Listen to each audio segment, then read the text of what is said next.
하나님께서 기도하면서 몸을 준비하던 중간에 제가 좀 낙심하는 사건이 하나 있었어요. 그 며칠 전에 제가 말씀을 나누러 갔다가 말이 생각하는 대로 말이 안 튀어나오는 거예요. 그래서 말을 절었어요. 계속 막 버벅거리면서. 다른 사람들은 잘 모르는데 저 스스로가 알잖아요. 그래서 막 갔다가 오는데 제가 뭐 능력도 없고 뭐 다른 실력이나 뭐 이런 게 없어서 그래 하나님의 은혜만큼은 아주 확실하게 전해야 되겠다 이런 생각을 늘 갖고 있었는데 그것도 제대로 못하는 아주 쓸모없는 인간이라는 생각이 들었어요. 그래갖고 돌아온 중간에 아주 낙심이 되던 차에 주님이 예전에 한 사건을 하나 생각나게 해주셨어요. 그건 제가 이제 예전에 한번 군대를 전역하고 얼마 안 돼서 하나님 마음을 주시고 또 훈련받고 있었던 어떤 이제 공동체 안에서 전도를 하러 나갔었습니다. 전도를 하러 나가기 전에 이제 폴 워셔 목사님이라고 잘 아시죠? 여러분 잘 아시죠? 폴 워셔 목사님의 그 페루에서 그 전도 노방전도 하는 영상을 틀어줬었어요. 근데 딱 보는데 필이 딱 꽂혔어요. 그래서 저거다. 난 뭘 해도 일단 폼나게 한다. 폼생폼사. 그래서 내가 딱 저거다 저렇게 해야지 이래갖고 멋있게 한번 해보려고 이제 막 A4 용지에다가 이제 완전 빽빽하게 깜지로 다 썼어요. 그리고 그거 아주 달달달달 외웠어요. 달달 외워가지고 원주에 있었는데 원주 시외버스 터미널로 나갔습니다. 나가가지고 이제 사람들이 한 두 동이 있었는데 한 동에서 가서 이제 복음을 전하려고 그 자리에 딱 섰어요. 서가지고 이제 선포를 하려고 이제 그때 봤던 영상대로 선포를 하려고 제가 사람들이 이렇게 서 있었는데 제가 큰 소리로 안녕하십니까 이렇게 큰 소리를 했어요. 사람들이 놀라고 저를 쳐다보잖아요. 제가 주목을 좀 끌려고 저는 껌 팔러 온 게 아닙니다 이랬어요. 껌 팔러 온 게 아니라고. 껌 팔러 오지 않았습니다 이렇게 얘기를 딱 했어요. 거기까지는 아주 좋았어요. 그 패기와 열정 아주 좋았습니다. 근데 그 다음에 껌은 팔러 온 게 아닌데 뭘 팔러 왔는지 제가 까먹은 거예요. 아무것도 생각이 안 나요. 머리가 하얘지고 사람들은 저를 쳐다보는데 대략 한 15초 정도 지난 것 같아요. 여러분 말이 15초지 여러분이 이렇게 제가 쳐다보고 있는데 제가 여기 가만히 서갖고 15초 동안 여러분의 시선을 받아본다고 생각을 해보세요. 말이 15초지 그 15시간이 넘는 그 고통이 함께 동반이 되는 거예요. 그래서 제가 너무 당황해가지고 주머니에 그 A4 용지 빽빽하게 적었던 걸 주머니에서 꺼냈어요. 꺼내갖고 들었는데 너무 깜지로 쓴 거예요. 제가 손을 막 벌벌벌 떠는데 글씨가 배질 않는 거예요. 그래갖고 와 이거 진짜 완전 대략 막 딱 식은땀이 막 줄줄 흐르고 난리가 났었습니다. 그래갖고 제가 막 뭔 소리 했는지 모르겠어요. 거기 제가 동역자 몇 분이 함께 그 자리에 갔었어요. 근데 제가 막 머리가 하얘지고 막 멘붕이 온 거예요. 그래갖고 난 누구 여긴 어디 막 이러면서 혼자 그러고 있었어요. 근데 제가 막 그런 상황이 막 되니까 막 속에서 억울하고 막 속이 상한 거예요. 그래갖고 내가 왜 여기서 왜 이러고 있나 도대체. 아무도 시킨 것도 아니고 그냥 나 스스로 와가지고 왜 이런 짓을 하고 있나 이런 생각이 들면서 속상하고 서러워가지고 눈물이 나기 시작했어요. 거기 서가지고 이러고 눈물을 흘리기 시작한 거예요. 아무 말도 못하고 껌 팔러 오진 않았는데 이러고 눈물을 흘리기 시작했어요. 그때 거기 앉아있던 동역자님이 제가 은혜를 받고 오는 줄 알고 주님 이러면서 뒤에서 울고 있는 뭐야 저것들은 또 이러면서 이제 막 저 혼자만 울었어요. 돌아오는 길에 너무 속이 상했어요. 주님 그러면 처음부터 그냥 쓸만한 인간을 골라서 사용하세요. 저 같은 놈 쓰시지 마시고 막 속이 상해갖고 막 이랬어요. 막 버스에서 돌아오는데 눈물이 나더라고요. 근데 그때 제가 눈에 딱 한 분이 보였는데 한 아주머니가 유심히 저를 관찰하고 계셨어요. 제 얘기를 듣고 계셨던 거예요. 그러니까 절고 있는 껌 팔러 온 거 아니고 뭔 얘기를 하려고 왔는지 유심히 듣고 계셨어요. 근데 그분한테 너무 죄송한 거예요. 내가 아니라 조금 더 실력 있는 사람이 조금 더 나은 사람이 그 사람에게 만약 그분이 오늘 복음을 들을 수 있는 마지막 기회였더라면 내가 아니라 조금 더 실력 있는 분이 전해줬더라면 참 좋지 않았을까 이런 마음이 들어서 낙심하고 있었어요. 근데 주님이 그 생각을 오래 갖고 있으면 좋지 않다는 걸 아시고 저를 책망하시면서 제게 이런 마음을 주셨어요. 성규야 다른 말 말고 유명한 사람들 다 갖다 불러다 놓고 말 잘하는 사람들 다 갖다 불러다 놓고 딱 한마디만 할 수 있다고 딱 한마디만 시키면 뭐라고 말할래 너는? 어려울 거 없잖아요. 예수 그리스도죠. 딱 한마디를 하라면 전 예수 그리스도를 말하겠습니다. 그럼 그 사람들은 말 잘하고 실력 있고 능력 있는 그 사람들은 딱 한마디를 하라면 뭐라 그럴까? 예수 그리스도죠. 변함없이 예수 그리스도죠. 전해지는 게 예수 그리스도면 충분한 겁니다. 여러분. 다른 거 없어요. 잘 포장하면 좋죠. 잘 포장해서 전해주면 너무 좋아요. 요즘 뭐 갤럭시 S7 뭐 나왔죠? 잘 포장해서 이쁘게 막 다이아몬드 막 박아가지고 포장지 이쁘게 해서 주면 기분 좋아요. 근데 그렇게 포장해서 줘도 갤럭시 S7은 변함이 없고 신문지로 포장을 해줘도 갤럭시 S7은 변함이 없다는 거예요. 내용만 분명하면 본질만 분명하면 뭐 어떻게 전해든 상관없다는 거예요. 저는 아주 오늘 프리하게 나눌 거예요. 낙심이 됐었어요. 올라오기 직전까지만 해도 나 잘할 수 있을까 벌벌 떨었었어요. 막 다리가 후달려갖고 예배드리다 주저앉았어요. 근데 주님이 찬양 가운데 말씀해 주셨어요. 주의 친절한 팔에 안기세. 주님께 맡겨 버리는 거예요. 그냥 저는 할 만큼 했어요. 저 정말 기도하면서 전심으로 준비했어요. 그러니까 이제 주님 몫이에요. 은혜를 주시든 뒤집어 놓으시든 그건 내 몫 아니에요. 저 여기서 떠들고 빨리 짤 거예요. 네, 여러분이 받으셔서 누리시는 건 여러분의 몫입니다. 아멘이시죠? 네. 여러분 혹시 지난달 집회에 참석하신 분 계신가요? 지난달 집회 참석하신 분 계세요? 많지 않아요. 감사해요. 많지 않아요. 제가 지난달에 말씀을 전하다가요 말실수를 좀 했습니다. 말실수를 했는데 제가 이제 항상 청년들을 만나면 제가 늘 하는 메시지가 있습니다. 제가 오늘 그 메시지를 나누려고 합니다. 그래서 저를 만약 새로운 메시지를 듣고 싶으시면 한 번 더 부르셔야 됩니다 라고 제가 말실수를 했어요. 근데 제가 그 말을 한 이유는 제가 지난달 모임에 여기 오기 전에 그 전에 제이어스 내부 간사님들과 함께 모임을 했었어요. 그때 그 동일한 말씀을 나눴었거든요. 그러니까 똑같은 말씀 전한다고 정죄하지 마시라고 제가 제이어스 간사님들에게 말씀을 드린 거였어요. 근데 이제 제이어스 대표 간사님께서 다시 불러야 된다는 말에 너무 크게 아멘을 하셔가지고 제가 다시 오게 됐어요. 그래서 제가 이제 기도를 하는데 보통 말씀을 준비할 때 제가 어떻게 기도를 하냐면 하나님 제게 은혜를 주세요. 저에게 먼저 은혜를 주세요. 그러니까 막 남들한테 설교할 설교 주제를 주시지 마시고 저한테 은혜를 주세요. 왜냐하면 제가 은혜 안 된 이야기를 떠들어봐요. 누가 은혜 받겠어요? 제게 먼저 은혜를 주세요. 그래야 그 은혜를 나눌 수 있지 않겠어요? 은혜를 주세요. 보통 말씀을 준비할 때 이렇게 기도해요. 근데 이번에 제이어스 모임을 준비하면서 다르게 아주 간절하게 기도했어요. 주님 새로운 말씀을 주세요. 새로운 말씀을 주세요. 주님 제가 실수는 제가 있지만 책임은 주님이 지세요. 주님 새로운 말씀 주셔야 합니다. 안 그러면 저와 제이어스의 관계가 어색해질 수가 있고 저와 주님과의 관계가 상당히 곤란한 관계가 될 수도 있으니까 주님 새로운 말씀을 주세요. 이렇게 간절히 기도했어요. 주님이 말씀을 하나 보게 해주셨는데 찾지 않으셔도 괜찮아요. 전도서 1장 8절에서 10절까지의 말씀이었습니다. 제가 읽어드리겠습니다. 모든 만물이 피곤하다는 것을 사람이 말로 다 말할 수는 없나니 눈은 보아도 족함이 없고 귀는 들어도 가득 차지 아니하도다. 이미 있던 것이 후에 다시 있겠고 이미 한 일을 후에 다시 할지라. 해 아래는 새 것이 없나니. 새로운 말씀을 달라고 구했어요. 저는 주님께 다른 거 말고 주님 관계가 어색해질 수 있으니 새로운 말씀을 달라고 그랬는데 주님이 해 아래는 새 것이 없나니 무엇을 가리켜 이르기를 보라 이것이 새 것이라 할 것이 있으랴. 우리가 있기 오래전 세대들도 이미 있었느니라. 이런 말씀을 주셨어요. 그래서 주여 이러시면 좀 곤란합니다.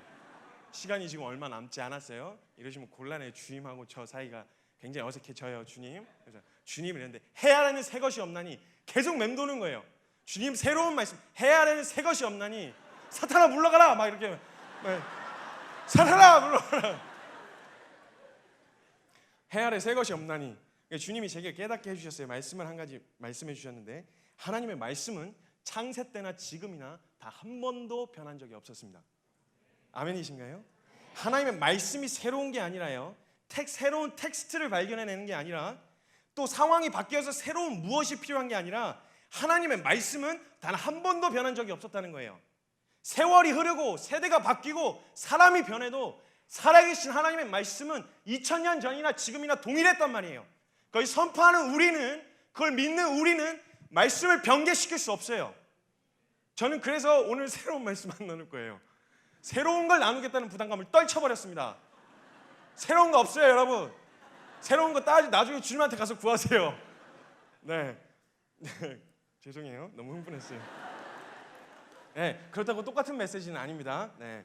변함없었던 우리 이 말씀 앞에 서서 여러분 새로운 심령으로 이 말씀을 받으면 돼요. 그러니까 오늘은요 이 말씀이 새로운 말씀이 필요한 게 아니라 우리의 심령을 새롭게 하는 말씀이 필요합니다. 아멘이시죠? 네, 우리의 심령을 새롭게 하시는 하나님 말씀 앞에 서야 돼요. 저는 그래서 새로운 말씀을 얻고 그냥 여러분의 몫입니다. 새로운 심령으로 전 말씀을 선포할 거예요. 이전과 다름없었던 단 한 번도 변하지 않았었던 하나님의 진리의 말씀을 선포할 겁니다. 받고 여러분이 뒤집어지세요. 그리고 새로운 심령으로 말씀을 읽으면요 모든 말씀이 다 새롭게 되어집니다. 아멘. 아멘이시죠? 네. 다른 강사님들한테도 새로운 말씀 기대하지 마세요. 네.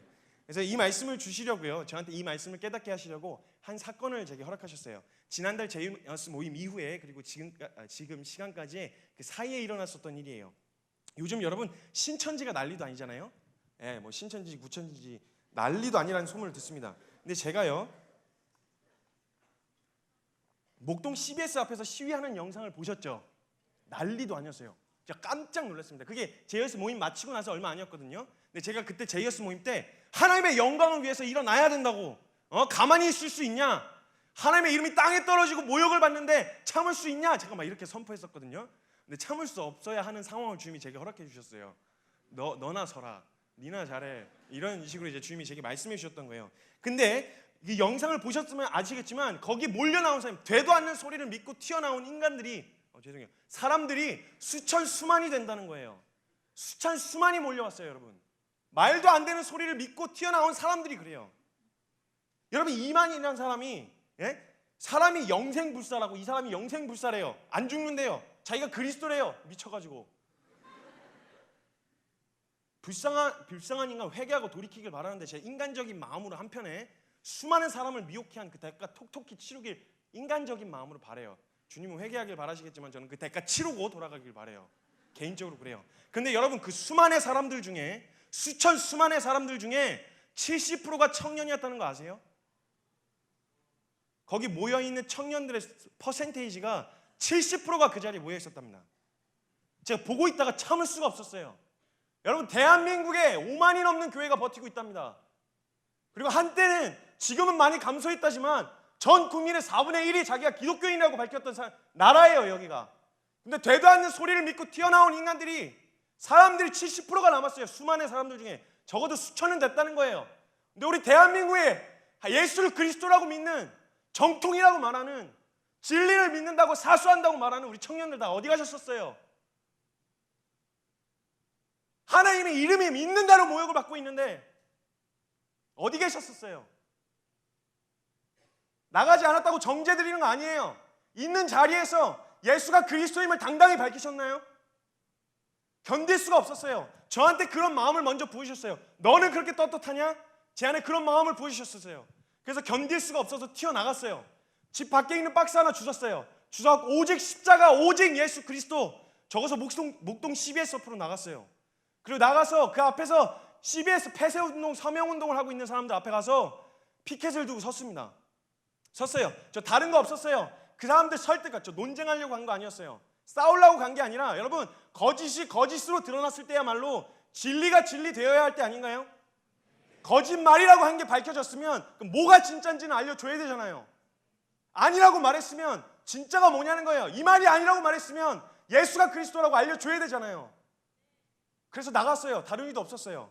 그 자리에 나갔어요. 근데 제가 뭐 그 사람들 할 수 있는 게 다른 게 없어서 그랬어요. 제가 뭐 실력이 있었으면 뭐 논쟁이라도 한판 붙자 그랬겠죠. 근데 전 그런 실력이 없었어요. 전 논쟁할 만큼 제가 논리적이지도 않은 거 알아요.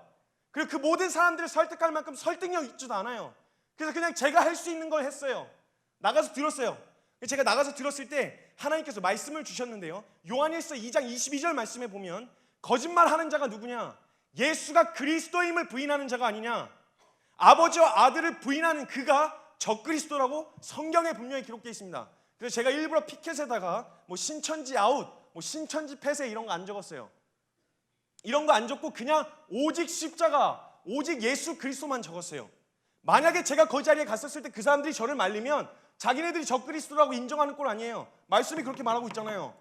예수가 그리스도임을 부인하는 거라고. 부인하는 자가 이단이라고 말하잖아요. 그러니까 만약 저를 막으면 예수가 그리스도임을 부인한다는 거예요. 그럼 자기네들 자기 입으로 적그리스도라고 시인하는 거 아니에요. 그래서 저는 안 건들 줄 알았어요. 사실 안 건들길 바랬어요. 무서웠거든요. 저 혼자 갔었거든요.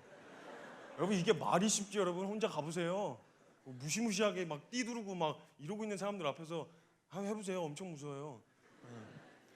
그래갖고 제가 그걸 들고 나갔어요. 근데 누가 와서 사람들이 시비를 걸더라고요. 제가 가만히 들고 서 있었는데 한 사람이 와서 시비를 거는데 이런 시비를 걸더라고요. 예수가 왜 그리스도인지 설명해봐라. 예수가 왜 그리스도인지 설명을 해줘야 믿을 거 아니냐. 그래서 제가 너무 당황했어요. 저기 뭔 솔? 난 누구, 여긴 어디? 물음표, 느낌표, 점점점. 뭔 소리? 여러분, 예수가 그리스도인 걸 설명이 가능해야 예수가 그리스도세요? 이런 미쳐가지고 이런 시건방진 피조물 따위가 감히 어디서 살아계신 하나님을 측량하려고 들어요. 이거 여러분 중에서도 혹시 하나님을 측량하려고 막 설명 가능한 하나님을 만들어내지 마세요. 하나님 원래 창세 전부터 우리 수준과 우리 상식으로 측량이 가능하신 분이 아니에요. 예수는 설명이 가능해서 예수가 그리스도인 게 아니에요. 예수는 그리스도세요. 이걸 진리라 그래요. 어처구니가 없어가지고 제가 양마가 돌았어요. 이런 어른이라서 참았어요. 사실은 무서웠어요. 여러분, 만약에 여러분 이렇게 생각해 보세요. 태양이 설명이 가능해서 태양이에요? 아니죠. 바다가 설명이 가능해서 바다예요? 아니란 말이에요. 설명이 가능해서 바다인 게 아니에요. 하물며 여러분, 만약에 신이라고 하는 절대적인 존재가 인간 수준과 상식 안에서 설명이 가능하다면 그건 절대적인 존재가 아니에요. 그건 신이 아니죠, 여러분. 아멘이신가요? 원래부터 이게 안 되는 게, 측량이 안 되는 게 당연한 거예요. 예수가 어처구니가 없어서 아직도 어이가 없네. 여러분, 설명이 가능해서 예수가 그리스도이신 게 아니란 말이에요. 원래 인간 수준으로 이해가 불가한 거예요. 그런 우리에게 알아들으라고 주신 게 성경이고요. 설명이 불가능한데 어떻게든 하나님의 존재와 하나님의 살아계심을 우리에게 보여주셔야 됐기 때문에 그래서 주신 게 성경이란 말이에요. 근데 이걸 제멋대로 뜯어 고치는 거예요. 시건방진 인간들이. 어디 감히 피조물 따위가 살아계신 하나님의 말씀을 손대냐 말이에요. 예수가 그리스도이시라고 성경이 말했다면 누구도 변개할 수 없습니다, 여러분. 상황이 뒤집으면 별 난리를 치고 모든 사람이 다 들고 일어나도 예수가 그리스도라는 사실은 변함없다고요.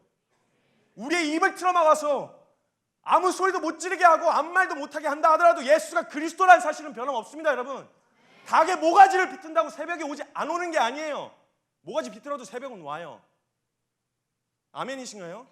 그 새벽을 준비하는 자가 되든지, 새벽에 오는 걸 못 믿고 그냥 토끼는 자가 되든지, 어둠 가운데 사로잡혀 있는 자가 되든지. 그래서 제가 너무 어이가 없었어요. 설명이 가능해서 예수가 그리스도이신 게 아니에요, 이렇게 얘기를 했죠.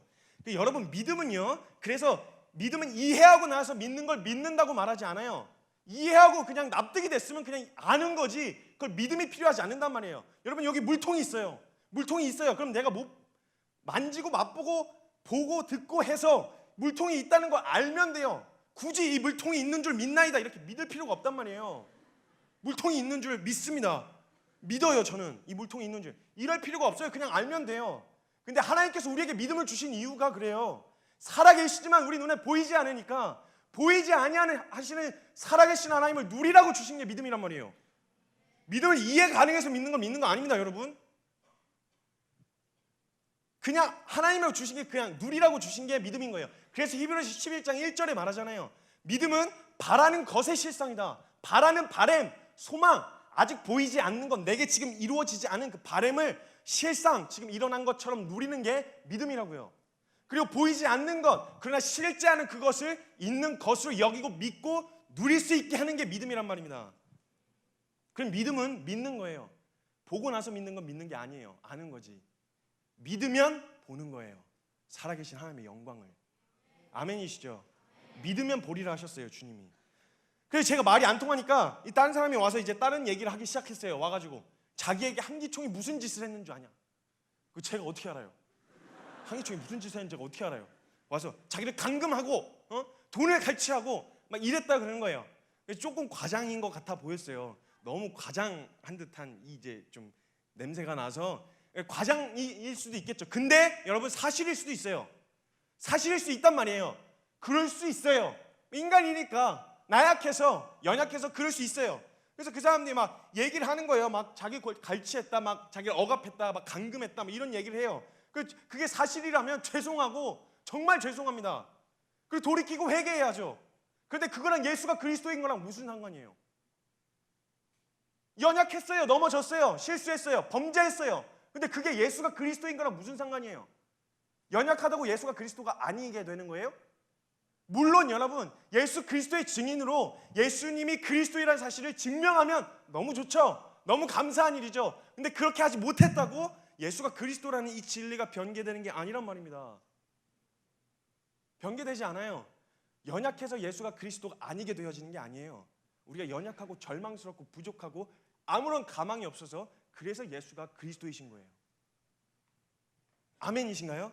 네. 그래갖고 제가 다 얘기했어요. 저는 저 쓰레기 더럽다고 똥통 안 들어갑니다. 무슨 말인지 이해가 가세요? 저 쓰레기가 더럽다고 똥통 안 들어갑니다. 막 더러운 일들이 일어나고 있다고 똥통엔 안 기어 들어간다고요. 여러분 집이 더러우면 어떻게 하세요? 치워요. 여러분 더럽다고 이사 가세요? 집이 너무 더러워졌어, 집을 옮겨야겠어 이러고 이사 가세요? 안 그래요. 이사 안 간단 말이에요. 이사 가면 또 안 더러워져요? 더러워지잖아요. 더러워질 때마다 이사 가실 거예요? 아니잖아요. 더러우면 치운다고요. 그럼 다른 거 아니라 그런 문제를 보고 그런 연약함이 드러났고 보았으면 같이 붙들고 회개하자고 돌이키자고 같이 기도할 일이지 새로운 무언가를 새로 만들어낼 일이 아니잖아요. 그렇죠? 그러니까 어떤 이유에서거든요. 여러분 우리도 마찬가지로 어려워서 힘들어서 혹은 뭐 어떤 문제가 있어서 교회를 바꾸고 뭐 상황을 바꿔서 피하면요, 뚫어내는 게 아니라 피하면, 그 상황을 피하면 반드시 그 문제 다시 봉착하게 됩니다. 부딪혀서 뛰어넘지 않고 그냥 어려웠기 때문에 힘들었기 때문에 그 상황을 피해가면요 언젠가 다시 그 문제 다시 봉착하게 되어 있어요. 왜냐하면 그 부분이 연약함이라 다시 부딪히거든요. 그건 해결책이 아니란 말이에요. 뛰어넘는 법을 배워야 돼요. 우리가 살아계신 하나님의 말씀이, 하나님께서 우리에게 말씀하셨어요. 뛰어넘는 능력을 주셨고 뛰어넘는 방법을 일러주셨단 말이에요. 그 능력을 우리에게 충분히 주셨어요. 그러니까 우리에게 필요한 건 다른 게 아니에요. 대단한 막 이런 자극이 필요한 게 아니에요. 막 전기 충격기로 찌직해갖고 어머나 깜짝이야 이러고서 그 앞에 나가라는 말이 아니에요. 우리에게 진정으로 필요한 건 살아계신 하나님의 말씀입니다. 변함없었던, 단 한 번도 어떤 누구에게 주어졌어도 단 한 번도 변함없이 신실하셨던, 하나님이 영원하셨던 것처럼 동일하게 변하지 않는 진리 우리에게 주셨어요. 이거 붙들면서 산다는 거예요. 변화오는 진리의 말씀이 필요하다는 겁니다. 여러분 청년들이요 신천지에 왜 빠지는 줄 아세요? 신천지에 빠진 사람들이라고 하는 그 프로그램에서 분석한 결과예요. 청년들이 신천지에 빠진 이유가 말씀의 결핍이라 하더이다. 말씀의 결핍, 여러분 이게 말이 됩니까? 제가 아까도 말씀드렸지만 대한민국에 5만이 넘는 교회가 버티고 있는데 말씀에 목이 말라서 신천지에 간대요. 여러분 이게 가능한 일인가요? 사랑하는 선배님들 여기 계시다면 제가 이야기하는 거 잘 들어주세요. 여러분 우리에게 성경을 가르쳐 주십시오. 살아계신 하나님의 말씀을 가르쳐 주세요. 세상에서 살아남는 방법 말고, 어떻게 하면 세상에서 잘 살아남나 이런 방법 말고, 어떻게 하면 세상에서 영향력 있는 크리스찬이 될까 이런 방법 말고 살아계신 하나님의 말씀을 알려달란 말이에요. 부탁드립니다. 선배님들 혹시 말씀을 가르치시고 청년들을 맡아 가르치시는 분이 계시다면 간곡하게 부탁드립니다. 살아계신 하나님의 말씀을 들려주세요. 그리고 다음 세대 이 청년들, 저와 같은 다음 세대 이때 혼미하고 마지막 때를 살아가는 여러분에게 오늘 드리고 싶은 말씀이 있어요. 저에게 먼저 하셨던 말씀이에요. 여러분 지금 펼쳐지고 있는 이 상황들, 밖에서 들려오는 수많은 문제들, 이거 이미 경고하셨어요. 주님이 말씀 가운데 새롭게 일어난 일이 아니라 이미 일어날 거라고 미리 얘기를 하셨단 말이에요. 믿는 젊은이들에게 경고하셨어요. 요한일서 2장 18절에서 21절 말씀입니다. 요한일서 찾지 마세요. 괜찮아요. 요한일서 2장 18절에서 21절 말씀에 아이들아 지금은 마지막 때라. 적그리스도가 오리라고 한 것을 너희가 들은 것과 같이 지금도 많은 적그리스도가 일어났으니 뭐 신천지도 있고 하나님의 교회도 있고 뭐 여호와의 증인도 있고 많아요. 여러분 잘 모르셔도 그렇지. 그 차이를 전 잘 모르겠어요. 도대체 무슨 차이인지. 근데 아무튼 그 적그리스도가 일어났으니 그러므로 우리가 마지막 때인 줄 아노라. 지금이 마지막 때인 줄 아셔야 됩니다. 여러분 지금 마지막 때를 살아가고 계십니다. 그들이 우리에게서 나갔으나 우리에게 속하지 아니하였나니 만일 우리에게 속하였더라면 우리와 함께 거하였으려니와 그들이 나간 것은 다 우리에게 속하지 아니함을 나타내려 함이니라. 근데 우리에게 나갔다는 게 우리가 기준이란 말이 아니에요. 우리 정통 요나에서 나갔으니까 넌 이단이야 이 말을 하는 게 아니에요. 그 기준은 거룩하신 자, 그 다음 절에 거룩하신 자에게서 기름을 부음 받고 모든 것은 아니라 거룩한 자에게 기름 부으심 받은 자가 기준이라는 얘기예요. 살아계신 하나님이 기준이라는 거죠. 모든 것을 아느니라. 내가 너희에게 쓰는 것은 너희가 진리를 알지 못하기 때문이 아니라 알기 때문이요 또 모든 거짓은 진리에서 나지 않기 때문이라. 여러분, 모른다고 하지 않았어요. 진리를 모른다고 하지 않았습니다. 다 알아요. 듣고는 있어요. 지식적으로 동의는 해요. 근데 거기다 전부를 걸지 않으면 모르는 거와 별반 다를 게 없습니다. 차라리 모르니만 못하는 게 되는 거죠. 몰랐으면 못 들었다고 변명이라도 해볼 텐데 다 알고 나서도 거기에 걸지 않았다면, 확신을 걸지 않았다면, 전부를 걸지 않았다면 못 들으니만 못하다 이 말입니다. 그러니까 혹시 걸 자신이 없으시거들라 말씀, 주옥 같은 진리의 말씀들을 많이 듣지 마세요. 죄송합니다. 이건 다 반어법으로 얘기한 거예요. 네. 죄송해요. 너무 심각하게 받으셨다. 죄송합니다. 네. 그러니까 알고 있긴 하는데도 확신하지 못하고 발걸음을 옮겨야 하나 말아야 하나 고민하는 이 마지막 때를 살아가는 다음 세대와 저와 같은 청년분들에게 하고 싶은 말이 있다면 요한일서 2장 24절, 너희는 처음부터 들은 것을 너희 안에 거하게 하라. 처음부터 들은 것이 너희 안에 거하면 너희가 아버지와 아들 안에 거하리라. 여러분, 저는 오늘 새로운 막 패러다임의 전환, 막 신선한 파릇파릇한 젊은이가 올라와서 새로운 뭔가 방안을 제시하고 이러지 않습니다. 저는 똑같은 얘기, 제 믿음의 선배님들이 하셨던 얘기 그대로 받아서 저는 오늘 똑같이 전할 거예요. 저는 말씀으로 돌아가자고 말할 거예요. 여호와께로 돌아가자고 선포할 겁니다. 오늘 여호와께로 돌아가시는 자리가 되셨으면 좋겠습니다. 여호와께로 돌아가야 할 때는 나중이 아니라 나중에 죽기 직전에, 주님이 죽을 때를 미리 알려주셔갖고 죽기 직전에 회개해서 천국 가는 그런 게 아니라 여호와께 돌아가야 할 때는 지금이어야 합니다. 여러분, 아멘이신가요? 아멘. 변하지 않는 진리 안에 거했을 때 주어지는 것이 바로 영원한 생명입니다. 아멘이시죠? 네, 그래서 오늘 말씀의 본문을 함께 찾아보겠습니다. 함께 말씀 찾아볼까요? 성경 가지고 계시다면 펼쳐주세요.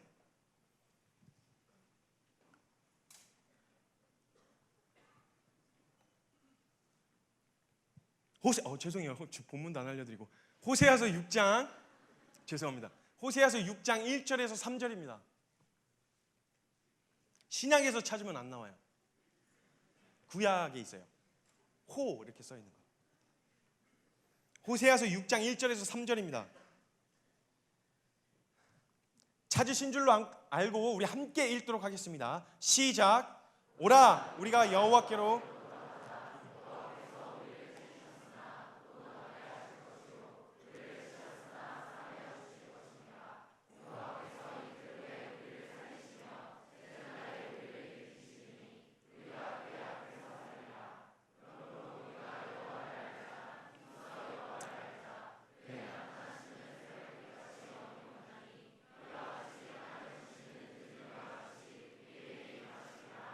아멘, 아멘. 예, 이 호세아서 지금 읽은 본문의 호세아 6장 1절에서 3절의 말씀에 대한 관점이 좀 여러 가지가 있습니다. 여러 가지, 보통 세 가지 관점으로 이 말씀을 바라보는데요. 첫 번째는 이스라엘 백성들의 회개를 촉구하는 호세아의 절규입니다. 절규. 돌아가자, 여호와께로 돌아가자 이렇게 외치는 호세아의 절규로 한편 해석을 하기도 합니다. 또 한 가지 해석은 그 백성들끼리 서로 권면하면서 야, 여호와께로 돌아가자, 우리 같이 주님에게로 가자 이렇게 서로 권면하는 해석으로 보기도 합니다. 이건 보통 우리가 흔히 잘 알고 있어요. 근데 세 번째 관점으로 이런 관점으로 해석을 하기도 하는데요. 하나님이 어떤 분이신지 지식적으로만 알고 있어요.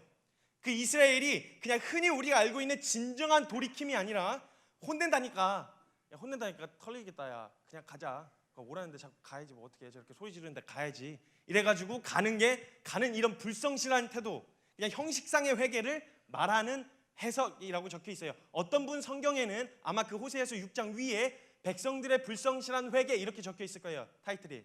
예, 그런 해석 때문에 나온 관점이에요. 근데 이런 해석이 나온 근거는요, 6장 1절에서 3절까지의 말씀을 보면 죄에 대한 구체적인 회개 없이, 구체적으로 내가 뭘 잘못했고 하나님 내가 죽을 죄인이라고 하는 구체적인 죄에 대한 회개가 없이 하나님의 절대 은총만을 강조하는 거예요.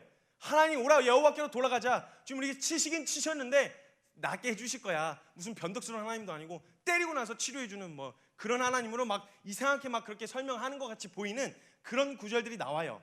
그래서 그렇게 비춰지기 때문이라고도 하고, 4절 말씀의 이하의 말씀에 보면요, 에브라임아 내가 너를 어떻게 하랴, 유다야 내가 너를 어떻게 할까, 어디를 때려줄까, 너 진짜 너무했다. 해도 너무했다. 이렇게 해서 주님이 이스라엘 백성들을 향해 심판을 경고하시는 듯한 말씀이 그 이후에 나와요.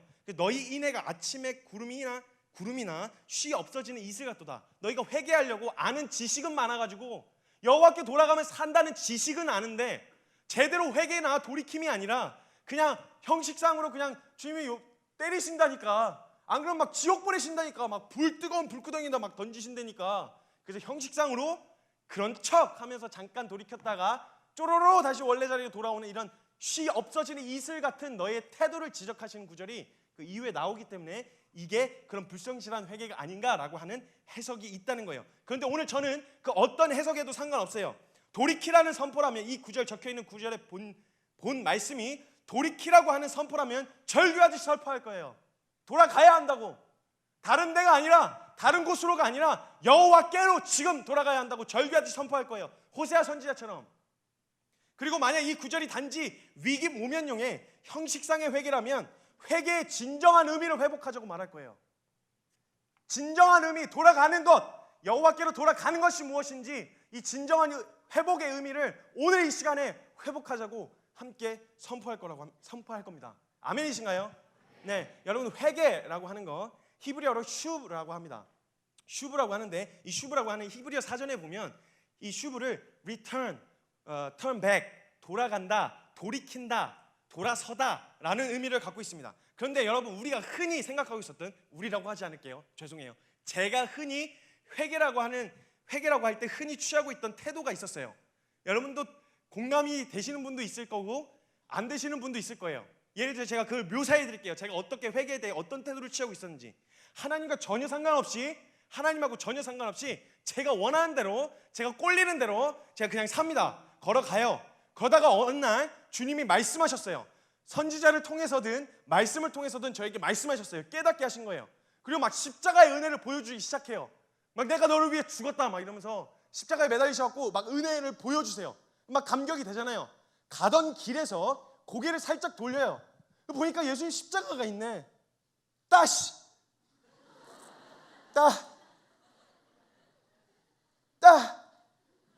이렇게 한참 있다가 가던 길 계속 가는 거.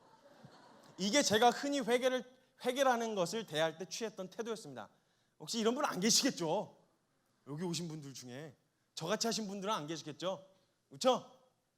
저같이 않으신 분들만 아멘. 죄송합니다. 굳이 밝힐 필요는 없었는데. 네, 여러분 근데 진정한 회개란 성경에서 말한 진정한 회개는 내가 세상의 걸음을 가다가 하나님을께서 돌아서서 반대편으로 걸어가다가 잠깐 고개 돌려서 눈물을 잠깐 찔끔찔끔 흘려주고 다시 털고 일어나서 가던 길 계속 가는 걸, 그런 걸 회개라고 안 합니다. 그게 회개가 아니에요. 성경에서 말한 진정한 회개는요, 주님이 말씀하셨다. 세상으로 가고 있는데 이것이 잘못된 거야. 너 잘못 가고 있어. 이러다 죽어. 이렇게 경고하셨으면 그 즉시 돌이킵니다. 돌이켜요. 울어도 돌아서서 울어요. 그냥 가는 게 가다가 주저앉아갖고 아이고 내가 죽을 죄를 졌습니다 이렇게 안 해요. 분명한 건 돌이켜서 돌아서서 울어요. 돌아서서 가슴을 찢고 애통을 하고 하나님 내가 죽을 죄를 졌습니다. 하나님을 떠나서 내 멋대로 내가 살고 싶은 대로 그렇게 살았습니다. 애통하며 하나님 향해서 울어요. 하나님을 향해서 가슴을 찢습니다. 그러다가 눈물 다 쏟고 다 울었으면 일어나요. 일어나서 이제는 이전에 가던 그 방향이 아니라 하나님에게로 걸어가는 것까지입니다. 여러분, 걸어가는 것까지가 성경에서 말한 진정한 회개였습니다. 아멘. 여러분, 이 회개가 일어나야 할 줄로 믿습니다. 저는 여러분 가는 길에요, 넘어지는 일이 없다고 말하지 않았어요. 넘어지기도 하고 자빠지기도 하고 사방으로 우겨쌈을 당하는 일이 있어요. 그런 일이 일어납니다. 주님을 향해 가다가 좌충우돌하고 자빠지기도 해요.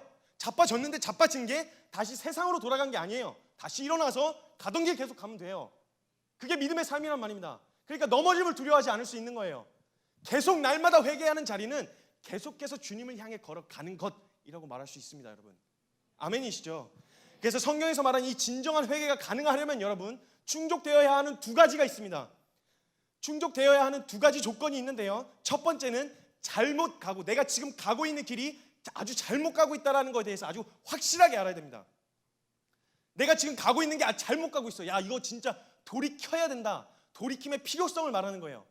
야, 이거 내가 지금 잘못 가고 있구나 라는 사실에 대해서 아주 확실하게 알아야 됩니다. 그래서 주님이 가끔 이것을 알게 해주시려고 지금 가는 길이 잘못 가고 있는 수도 있다라는 걸 알려주시려고 상황의 절망을 허락하실 때가 있어요.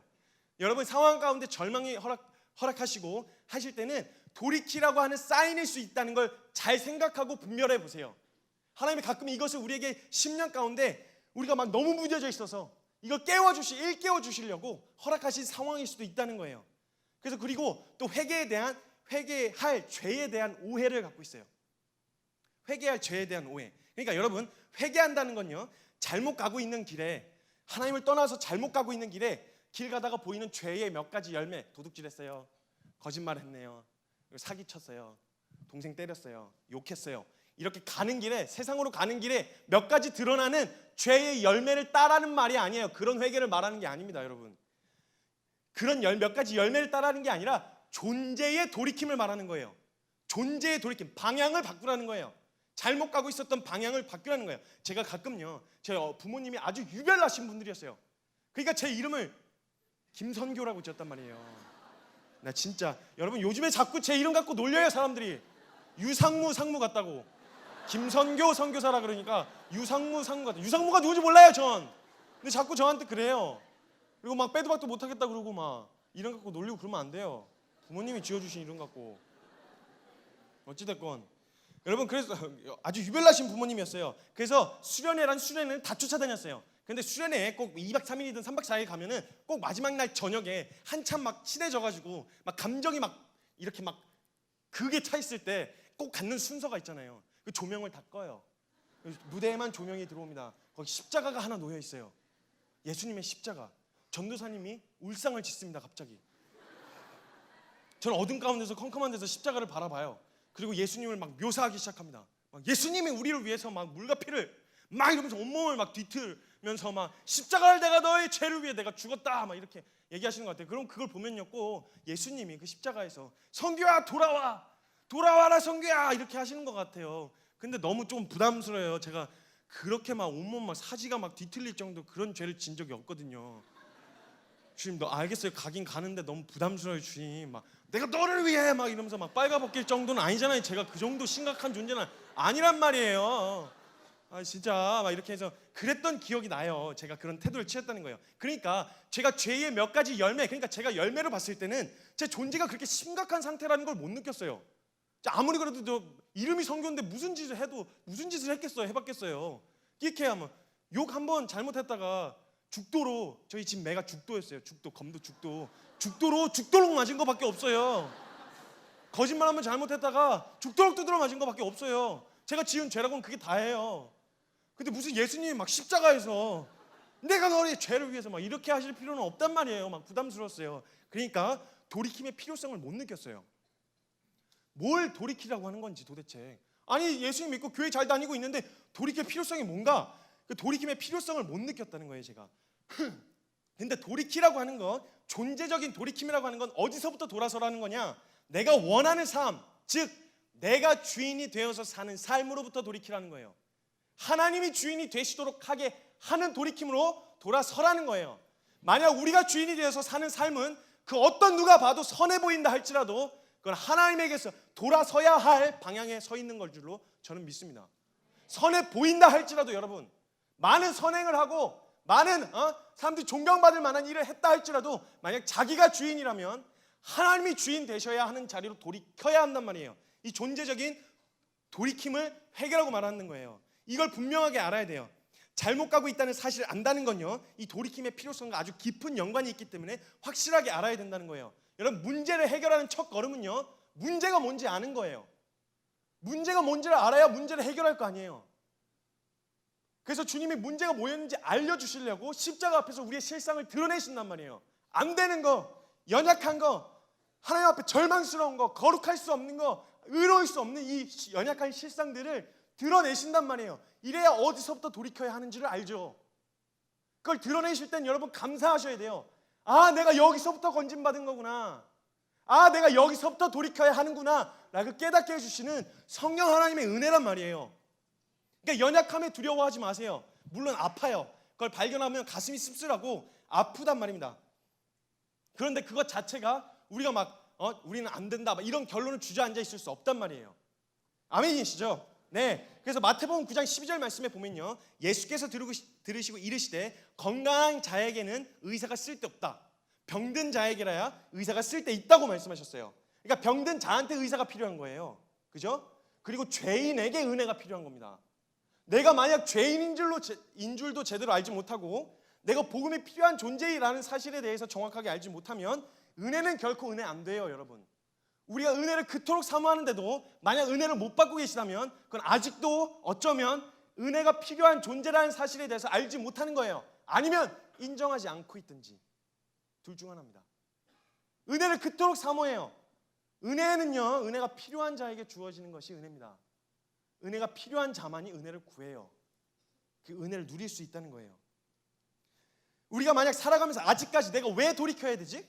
나 잘 가고 있는데, 이쯤이면 잘 가고 있는 것 같은데, 이쯤이면 잘 살고 있는 거 아니야? 라고 만약에 돌이킴의 필요성을 느끼지 못했다면요, 돌이킬 수가 없어요. 돌이킬 수가 없습니다. 어쩌면 이게 제일 위험한 상태일 수도 있어요. 막 치열하고 막 넘어지고 막 부딪히고 막 치고받고 싸우고 이런 문제가 막 드러나는 것보다 아무 문제 없이 아주 고요하게 평안하게 물 위에 누워서 둥둥 어디로 흘러가는지도 모른 채 흘러가는 이런 평안함이 오히려 더 위험할 수도 있다고 주님이 말씀하셨어요. 여러분, 만약에 이 상태에서요, 이러다가 정말 큰일 나는 수가 있습니다. 여러분, 이거에 대해서 자각을 하지 못하고 돌이킴의 필요성에 대해서 잘 알지 못하고 있다가 만약에 이대로 그냥 갔는데 잘못 가고 있었던 거였다, 이러면 마태복음 7장 꼴 나는 겁니다. 여러분, 마태복음 7장, 죄송해요, 제가 오늘 무거운 얘기를 할 거예요. 막 빨빨거리 막 이런 얘기 안 할 겁니다. 좀 무거운 주제일 수도 있어요. 돌아가자고 하는 거니까. 어쩌면 우리에게 대가가 집을 요구할 수도 있어요. 대가가. 근데 돌아가야 살아니까 저는 그 말씀을 그냥 얘기하려고요. 어디 가서든 얘기할 거예요. 여러분, 만약에 마태복음 7장 21절에 보면요, 예수님께서 얘기하세요. 나더러 주여 주여 하는 자마다 천국에 들어갈 게 아니다, 아버지의 뜻대로 행하는 자야 들어갈 거라고 얘기하셨어요. 예수님이 말씀하신 거예요. 부처나 알라한테 가서 주여 주여 한 게 아니고요, 정확하게 예수님에게 주여 주여 했었던 사람들이었던 거예요. 근데 그 사람들이 다 천국에 못 들어간다 이렇게 얘기하니까 여러분 기억하세요. 그때의 많은 사람들이 자기가 잘 가고 있었고 나는 아무 문제 없어, 난 괜찮을 거야, 이 정도면 됐지 라고 생각했었던 그때의 많은 사람들이 당황했어요. 주님 이러시면 조금 또 곤란합니다. 제가 또 주님을 위해서 한몫을 했는데 또 이러신다고 하시면 좀 곤란합니다. 이러면서 예수님한테 따지고 들어요. 자기가 잘 가고 있다고 얼마나 확실하게 믿고 있었는지 예수님이 아니라고 하는데도 막 따지고 들어요. 아니 주님, 내가 주님을 위해서 귀신도 내쫓고 능력도 행하고 사역도 하고 봉사도 하고 교회도 열심히 다니고 교회 안에서 맡은 직분도 있고 얼마나 내가 교회 생활 열심히 했는데 나를 모르신다, 이게 무슨 말씀이십니까? 이렇게 얘기했더니요, 그때 주님이 놀랍게도 아무 말 안 하세요. 너 이거 잘못했잖아, 너 그거 잘못했잖아, 나쁜 새끼, 이렇게 안 하세요. 뭘 잘못했는지 구체적으로 얘기 안 하세요. 이 말은 늦었다는 거예요. 너 이거 잘못해서 여기서부터 돌이켜, 이런 말씀 안 하세요. 그땐 이미 늦었다는 거예요. 다른 말씀 안 하세요. 난 너네를 도무지 모르겠다, 불법을 행하는 자들아 내게서 떠나가라. 다른 말씀 안 하세요. 이때는 늦었다는 거예요. 여러분, 이거 두려운 말씀입니다. 잘 가고 있는 줄 알았는데 마지막에 우리 마태복음 7장 꼴 나면 어떡합니까? 우리 열심히 교회 다니고 열심히 봉사하고 열심히 사역했는데 결국 주님 앞에 섰더니 난 너를 도무지 모르겠다 이렇게 말씀하시면 이거 얼마나 비참해요. 그러니까 지금 돌아봐야 된다는 얘기예요. 돌아갈 게 있으면 지금 돌이켜야 된다는 얘기예요. 결단해야 할 게 있으면 지금 결단해야 된단 말이에요. 나중으로 미루다가 마태복음 7장 꼴 나는 수가 있단 말이에요. 여러분, 그러면 한번 돌아보자고요. 우리 하나님의 말씀 앞에서 우리의 태도, 지금 취하고 있는 태도가 과연 합당한가, 우리 말씀 앞에서 한번 점검하고 돌아보자고요. 제가 몇 가지 제시를 드릴게요. 이 제시를 드리는 건 난 다 됐어, 그러니까 한번 맞춰봐, 이렇게 말씀드리는 게 아니에요. 저도 오늘 이 말씀 앞에 서야 돼요. 제가 이 말씀 준비하면서 저도 돌이켜야 될 것들을 주님이 생각나게 하시고, 두렵지만 저도 이 말씀을 나누는 겁니다. 두렵고 떨리지만 저도 오늘 함께 설 거예요. 여러분, 하나님 말씀하신 태도 앞에 우리 전체를, 여러분, 저와 여러분을 한번 돌아보자고요. 여러분, 제가 이렇게 질문할게요. 여러분 죄인이신가요? 여러분 죄인이세요? 여러분 죄인이란 말이 어떤 말인 줄 알고 대답하신 거세요? 죄인이라고 하는 건요, 완전히 그냥 말 그대로 절망이에요. 하나님의 어떤 선한 것도 나올 수가 없고 하나님께서 완전히 끊어진 상태, 완전히 하나님에게서 끊어진 상황, 말 그대로 죽음인 걸 말하는 거예요. 근데 만약에 여러분 우리가 죄인이라는 사실을 아주 확실하게 알았더라면, 우리 안에 아주 확실하게 실제가 되었더라면, 이걸 만약 제대로 알았더라면 여러분, 이거 누가 시켜서가 아니라 누가 해라 마라 하지 않아도 알아서 기어요. 주님 앞에 하나님 나 좀 살려주세요. 이 죄의 문제, 이거 어디 가서 해결을 받을 수 있겠어요? 나의 절망스러운 이 존재의 문제 어디 가서 해결을 받을 수 있냐고요. 해결 받을 수 있는 곳이 없어요. 주님밖에 없어요. 그냥 하나님 앞에 엎드려서 하나님 앞에 살려달라고 그냥 구하는 거예요. 죄인인 게 확실하게 인정된 사람은요, 여러분 만약 그냥 죄인이라는 사실이, 고백이 지식적 동의인지 아니면 이게 실제인지를 구별하는 방법이 있어요. 내가 하나님께서 이 죄인인 우리, 절망밖에 안 남은 우리를 살리시려고 다 이루어놓으신 예수 그리스도의 십자가의 복음 앞에 나아가느냐 아니면 안 나아가는지를 보면 알아요. 만약 죄인인 게 아주 확실하게 인정됐다면요, 여러분 만약 십자가의 복음이 없었으면 하나님 앞에 구해서라도 막 매달려서 바지 자락을 물고 막 늘어져서라도 하나님 나 좀 살려주세요 이렇게 매달릴 일이에요. 여러분 돌이켜 말어 이렇게 배짱 부릴 일이 아니란 말이에요. 이 죄인이라는 사실만 하나 인정돼도, 이거 인정됐다는 말은 완전히 모든 것이 끝났단 말이에요.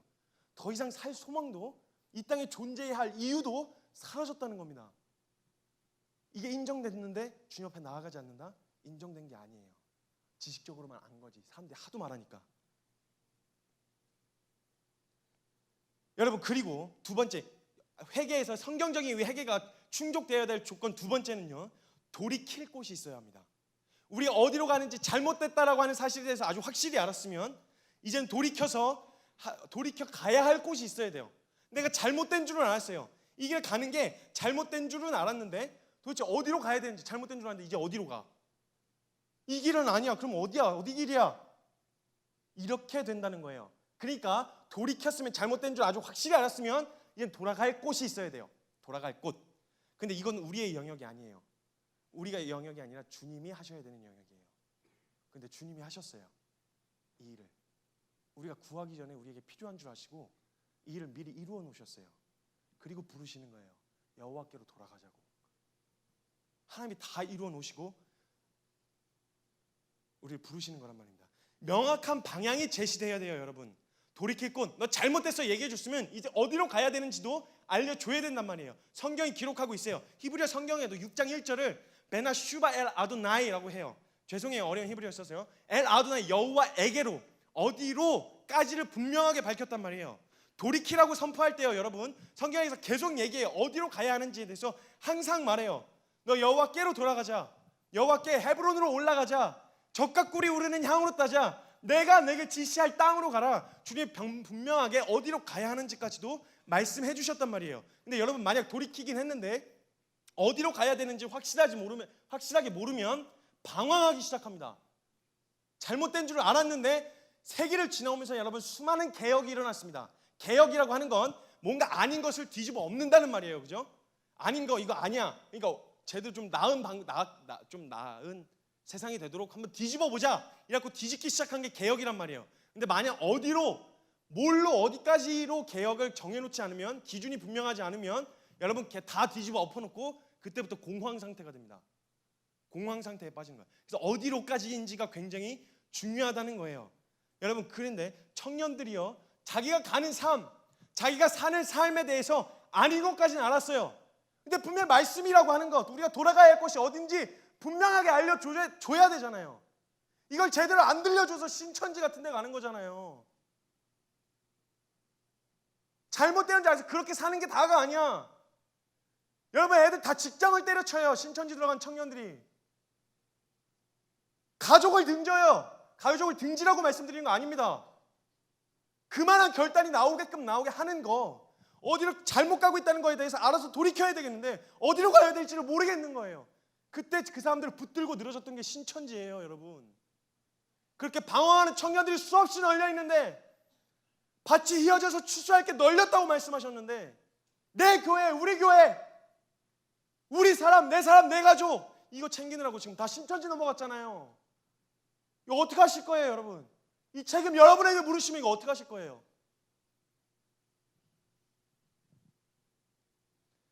방황이 시작됩니다. 그러다가 그때 누굴 만나느냐가 굉장히 중요하단 말이에요, 여러분. 전 그렇게 방황하다가 주님을 만났어요. 예수 그리스도를 만났어요. 저에게 그걸 들려주셨거든요.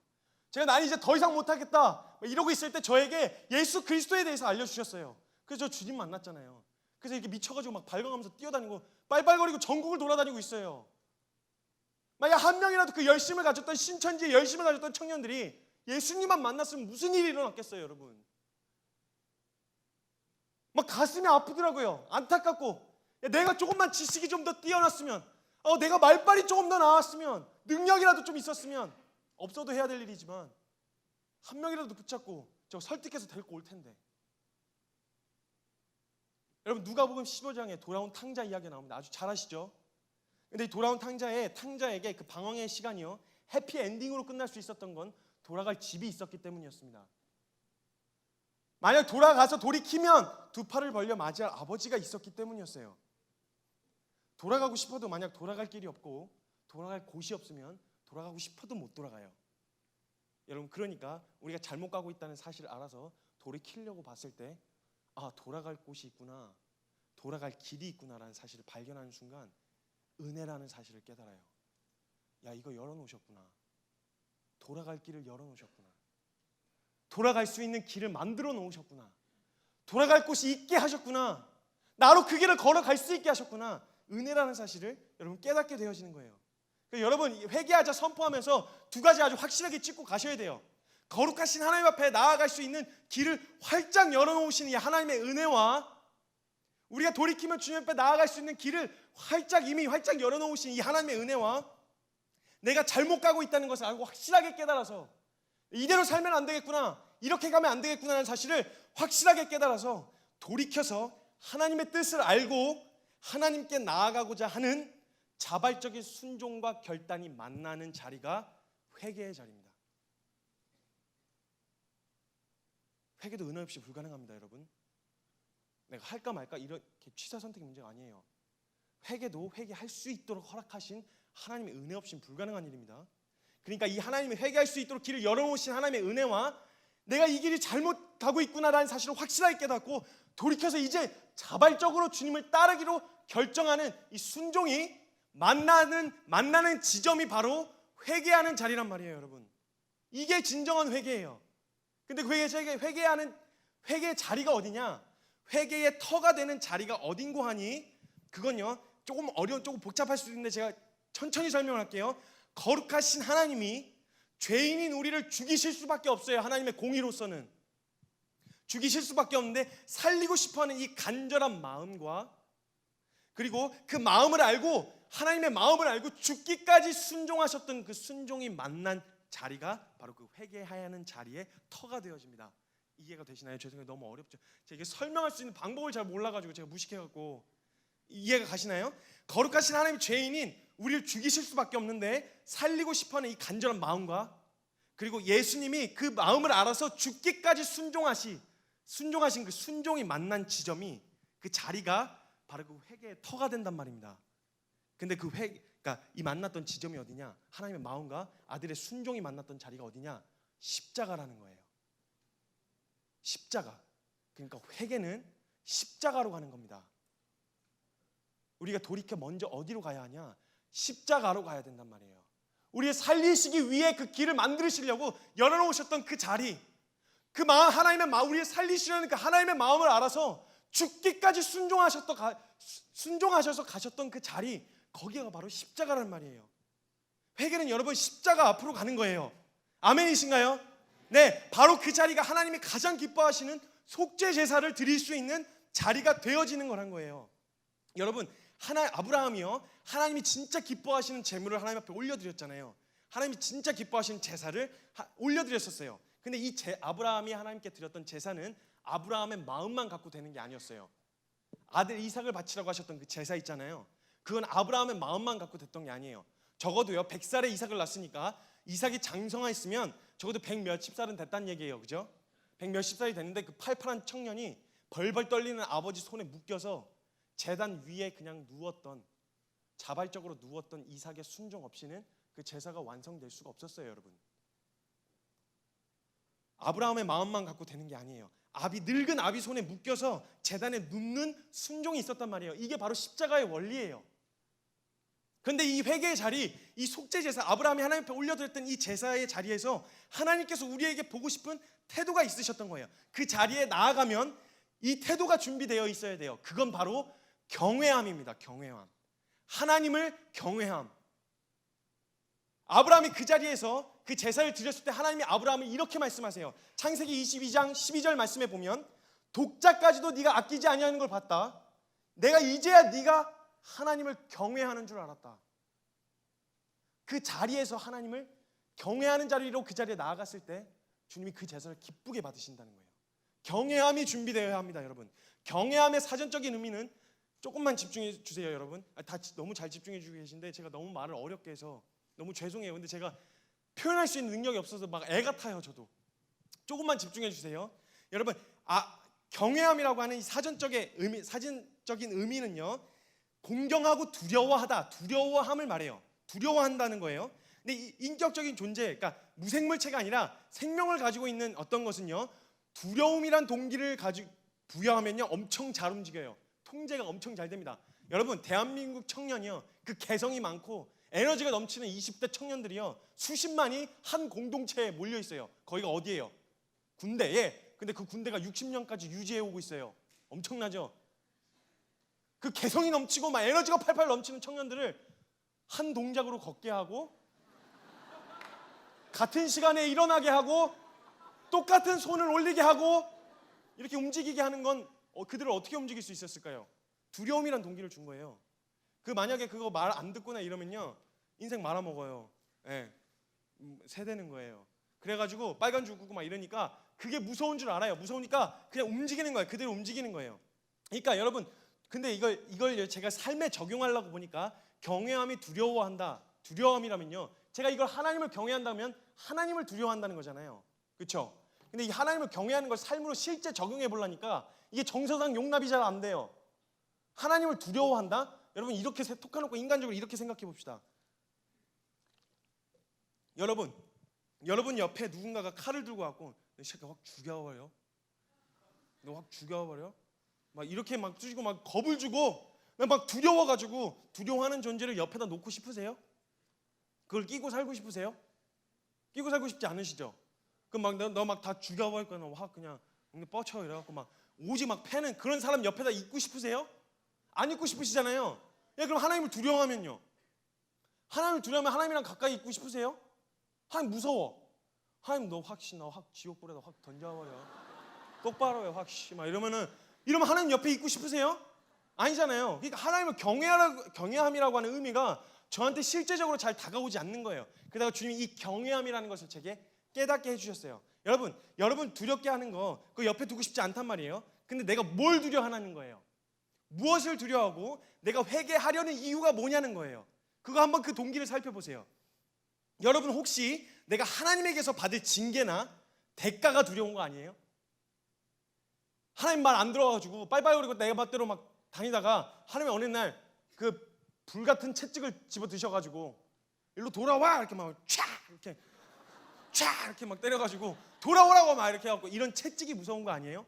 혹시 하나님을 두려워한다는 의미가 하나님에게서 임할 징계, 막 책망 이런 게 두려운 거 아니에요? 혹시 회개하려는 이유가 심판받아서 천국 못 들어갈까봐 그래서 회개하려고 하는 거 아니에요? 무서움이 두려움이 동기가 돼갖고. 여러분, 만약에 우리가 두려워하는 게 하나님으로부터 오는 심판이나 징계라면요, 우리 절대 하나님 가까이 할 수 없습니다. 그렇죠? 정서상 가까이 하기 싫을 거예요. 근데 우리가 진정으로 두려워해야 될 건요, 하나님으로부터 막 오는 징계나 채찍이 아니라 하나님으로부터 멀어지는 걸 두려워해야 돼요. 이게 경외함이에요. 하나님으로부터 멀어지는 것을 두려워해야 된단 말이에요.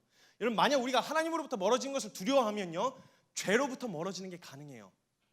하나님으로부터 멀어지는 게 두려워서 가까이 가려고 하는데 하나님에게 가까이 나갈 수 없게 만드는 죄가 있어요. 자꾸 발목을 잡으면요, 내가 그냥 죄를 짓고 싶은데 못 져서 하나님이 무서웠던 거라면 그냥 하나님 앞에 안 나아가요. 그냥 거기 눌러 앉아 있겠죠. 근데 하나님하고 멀어지는 게 자꾸 죄가 하나님께서 멀어지게 하는 거예요. 나를 자꾸 멀리 가게 해요. 그럼 이거를 멀리 할 수 있게 되어진단 말입니다. 하나님에게서 멀어지는 것을 두려워하면 그러면 죄를 멀리 할 수 있다는 거예요. 어떤 대가를 치르더라도 하나님 안에 거하려고 하는 거죠. 여러분, 아브라함이요. 죄송합니다, 진짜. 아브라함이 100세에 얻은 아들 이삭을 사랑했어요.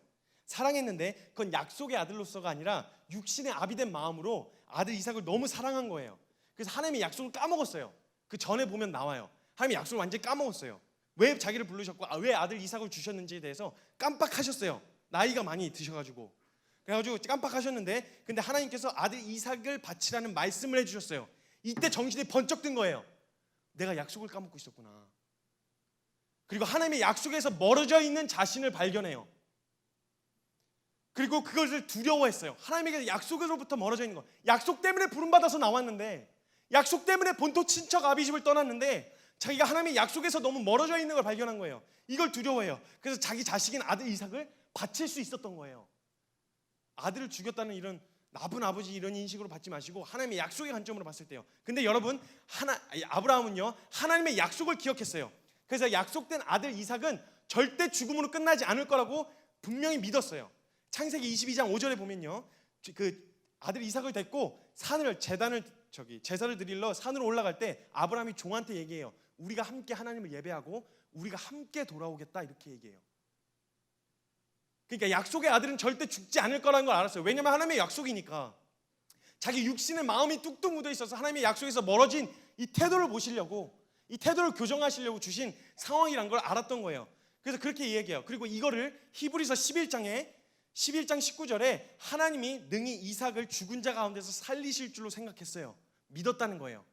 약속의 아들은 절대 죽을 수가 없어요. 근데 아브라함에게 육신의 아들 이삭은 죽었어요. 그때 거기 올라가서 하나님에게서 멀어지게 했었던, 하나님의 약속에서 멀어지게 했었던 육신의 아들 이삭은 죽었어요. 그리고 그에게 약속의 아들만 남은 거예요. 하나님의 약속만 남았다는 거죠. 하나님의 사람은요, 여러분, 하나님에게서 멀어지게 하는 것을 가만히 두고 볼 수가 없어요. 하나님께 멀어지는 걸 두려워하는데 어떻게 하나님의 멀어지게 하는 걸 가만히 내버려 둘 수 있겠어요? 죄를 가만히 두지 못해요. 세상에 퍼질러 앉아있지 않아요. 그냥 내가 좋다는 이유만으로 죄에 퍼질러 앉아있지 않는단 말이에요. 마음이 괴로워서 건들 수가 없어요. 왜? 하나님으로부터 멀어지는 게 두려우니까. 여러분, 우리가 잘 아는 다윗이 밧세바를 범합니다. 그 충성된 종 우리아를 죽이고 밧세바를 범해요. 그때 다윗이, 하나님이 아주 화가 나셨어요. 너 아주 잘못했어, 이렇게 얘기하시고 나서 나단 선지자를 통해서 책망하셨을 때 다윗이 고백한 고백이 시편 51편에 나와 있어요. 11절 이후의 말씀에 보면, 주여 나를 주님에게서 쫓아내지 마시고, 주 앞에서 쫓아내지 마시고 주의 성령을 내게서 거두지 마옵소서. 다윗이 정말 두려워했던 건요, 심판받을 게 두려웠던 게 아니에요. 왕 위에서 빼앗길 거, 왕권을 빼앗길 게 두려웠던 게 아니에요. 정말 다윗이 두려워했던 건 하나님께서 멀어지는 걸 두려워했던 거예요. 그래서 그 앞에 나가서 하나님 심판 다 받겠습니다. 나 왕에서 내려오라 그러면 나 내려가겠습니다. 다른 거 다 내려놓으라면 다 내려놓겠습니다. 근데 딱 하나, 주 앞에서 멀리하지 마시고 주의 성령을 내게서 거두지 마옵소서. 절규처럼 튀어나온 거예요. 하나님께서 멀어지는 게 두려워서. 여러분, 하나님에게서 멀어지는 것을 두려워하는 자만이 하나님께 나아가는 발목을 잡는 죄를 멀리할 수 있고 진정한 회개가 가능해집니다. 이 경외함을 말씀하시는 거예요. 정말 두려워해야 될 거, 하나님 무서워하는 게 아니라 우리 하나님 앞에서 떨어져 나갈 걸 두려워해야 돼요, 여러분. 그러니까 여러분, 하나님에게서 멀어지는 것을 두려워한다는 말을 반대로 하면요, 반대로 하는 게 다른 말로 하면 사랑한다는 말이에요. 여러분, 아멘이신가요? 네. 하나님 멀어지는 걸 두려워한다는 말은 다른 말로 하면 사랑한다는 거예요, 주님을. 경외함의 가장 근본적인 전제는요, 사랑입니다. 두려움의 전제가 두려움이 아니라 경외함의 가장 근본적인 전제는 하나님을 사랑하는 거예요. 사랑.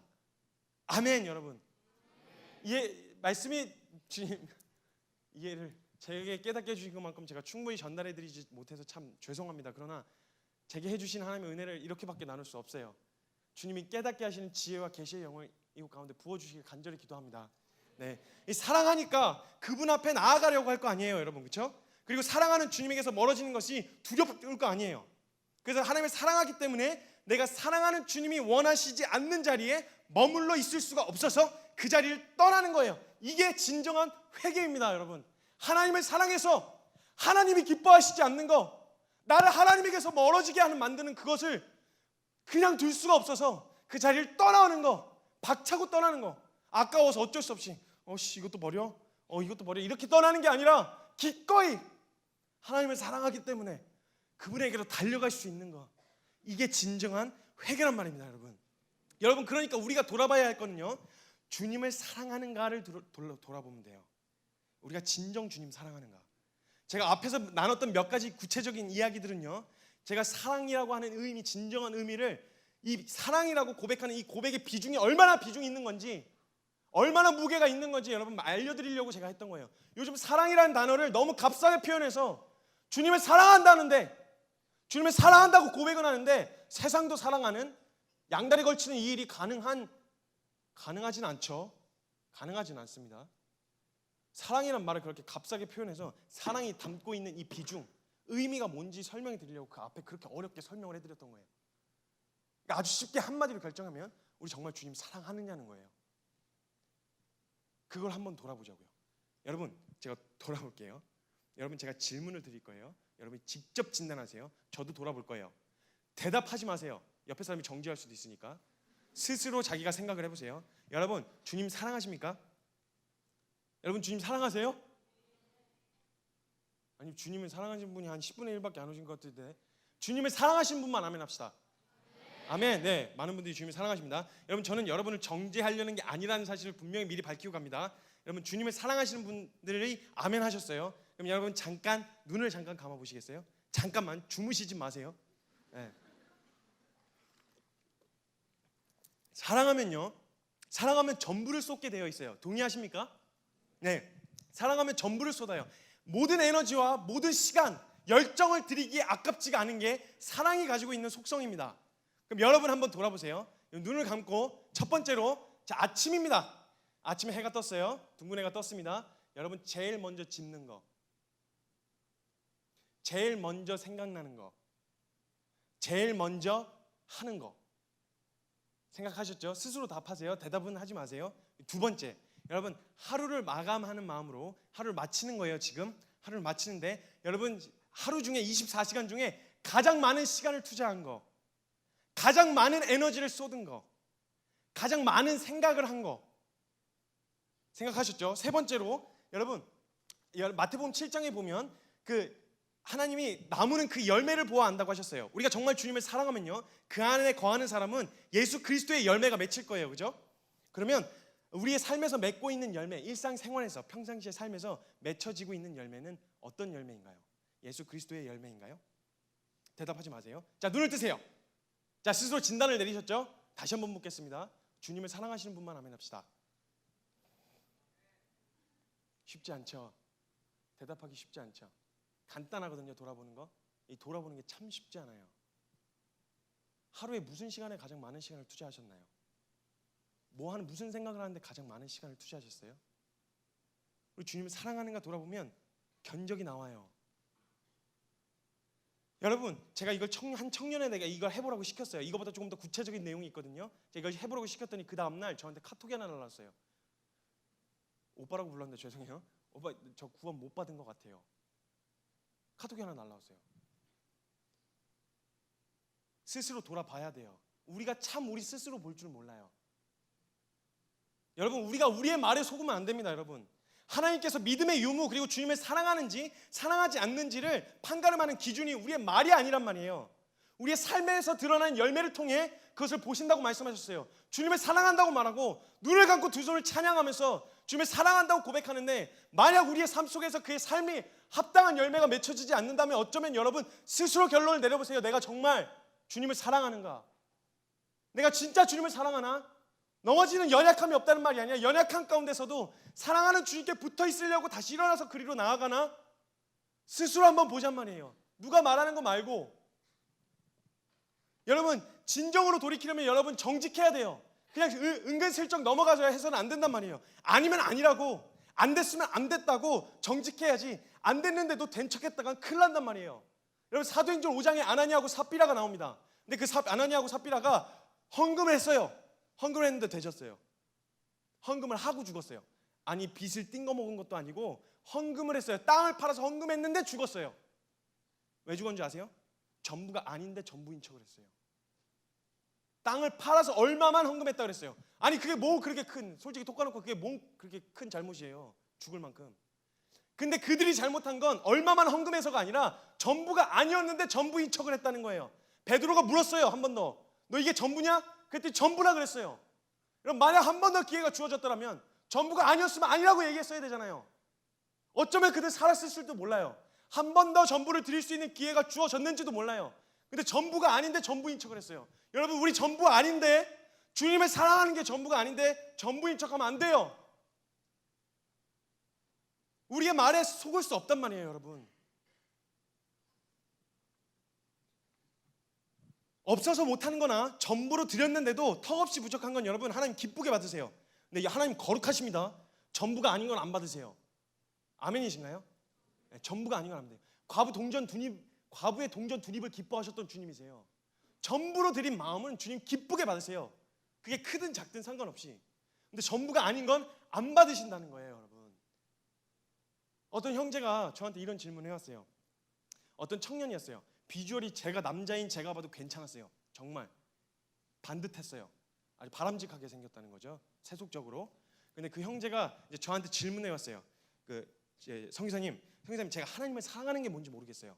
어떻게 하는 게 사랑인 건지 잘 모르겠어요. 사랑하고 있는지 잘 모르겠어요. 이렇게 묻더라고요. 근데 제가 아마 그 친구 제가 생각하기로 그 친구가 반지를 끼고 있었어요. 그래서 제가 이 친구가 여자친구가 있구나 이렇게 생각을 하고 여자친구가 있다는 전제로 답을 준비했어요.